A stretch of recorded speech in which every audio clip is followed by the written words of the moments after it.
À la base, je déteste courir, donc j'ai fait un semi-marathon. Et dès le début de la course, on a eu des galères. On s'est retrouvé dans un chemin avec des échafaudages, des constructions de partout. Fallait passer par le lac pour pouvoir traverser. On pensait être enfin tranquille pour le reste de la course, mais il suffit vraiment juste de regarder le décor autour de nous pour comprendre que sur l'itinéraire, il y a un petit problème. Quand tu vois que ton chemin représente une chance écart sur une de tomber dans l'eau et que tu dois passer sous des barrières, tu sais déjà qu'il y a quelque chose qui ne va pas. Mais bon, comme on dit toujours, toute mauvaise chose a une fin, sauf le fait de tomber amoureux d'une latina qui ne t'aime pas en retour. Après 10 km 50 à peu près à un rythme de 6 minutes par kilomètre, on a fait demi-tour sous la haie et sous une certaine libération. Oh là là, sans le vent, ça fait la diff, hein.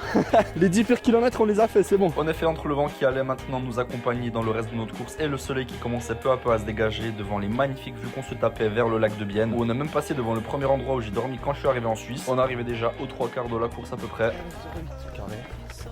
Encore 6, franchement easy. Et comme par hasard, dès le moment où j'ai prononcé ces paroles, ça a commencé à devenir moins easy. On avait inconsciemment accéléré et les jambes commençaient à se faire lourdes. En plus de ça, il commençait à faire de plus en plus chaud. Vous connaissez vos gars, bien évidemment, qu'on n'a pas lâché et on a terminé notre semi-marathon en un peu plus de 2 heures. Obligé de se rafraîchir les jambes dans l'eau froide du lac de Bienne. Et sachant d'autant plus qu'on a accéléré dans la deuxième partie de la course, je suis tellement fier de nous d'avoir terminé ce semi-marathon. Surtout que